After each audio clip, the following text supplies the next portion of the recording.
in a sense that the wheels of accountability emanating from the work of the Madlanga Commission remain in motion.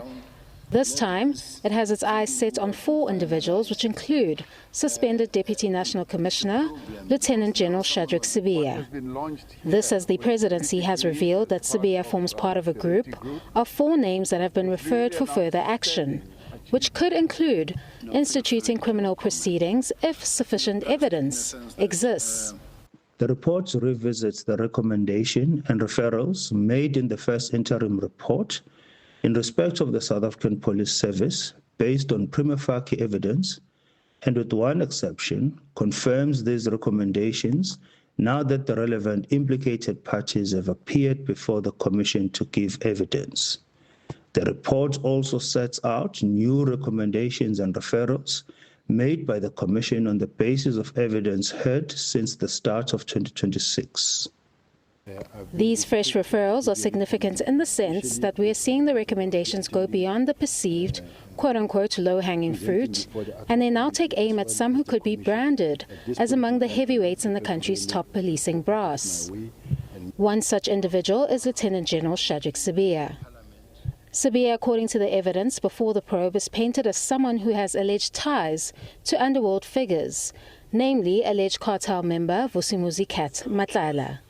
Against this backdrop, it is Sibiya's alleged unilateral handling of the 121 political killings task team dockets, following the latter's disbandment, that would land him in hot water before the probe.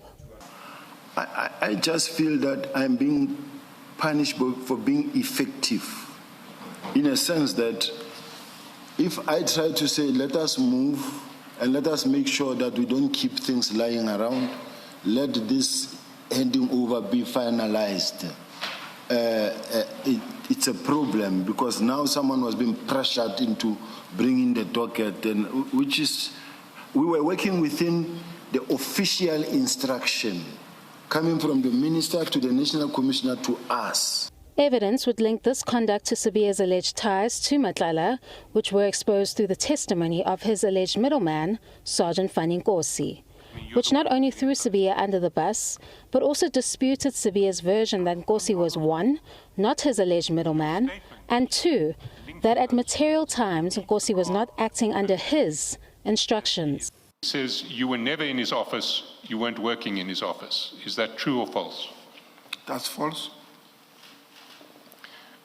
How often have you been in his office? Many times, more than I can count. And when he says, let's go back up a page, 1262, Commissioner Kumalo puts to you, on my arrival to General Sibiya's office, I delivered Mr. Matlala. Then General Sibiya said to me, and he says that never happened.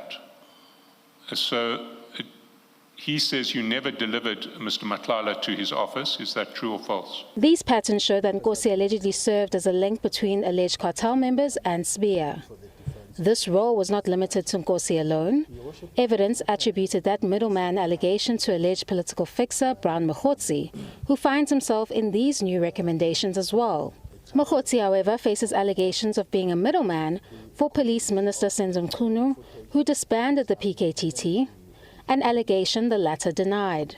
Instead of addressing the evidence which points to this suggestion, Mogotsi seemingly adopted a strategy that tried to claim that he was interacting with Matlala as a quote-unquote contact agent, not as an alleged middleman. You see, what I want to put to you is that if you or your handler were genuinely investigating a CIA plot through General Mkonazi to protect Israeli interests in the whole of the export, the offtake from the Richards Bay coal terminal, you'd have been able to discover the facts that I've just given you in 5 minutes on the internet. So you really wouldn't have come up with a story which is self-evidently absurd. Mogotsi roped in a so-called handler, who is understood to be Witness G, who gave in-camera testimony before the probe. This testimony was seemingly unconvincing because Witness G not only forms part of these recommendations, But the Madlanga Commission has also recommended that the Office of the Inspector General for Intelligence or another functionary with the necessary authority conduct an immediate probe into the off-the-books operation of crime intelligence in which Mogotsi and Witness G were allegedly involved. All eyes are now on the SABC Commission's recommendation task team to see their next move as the accountability process continues. Canny, Maphanga, SABC News, Pretoria.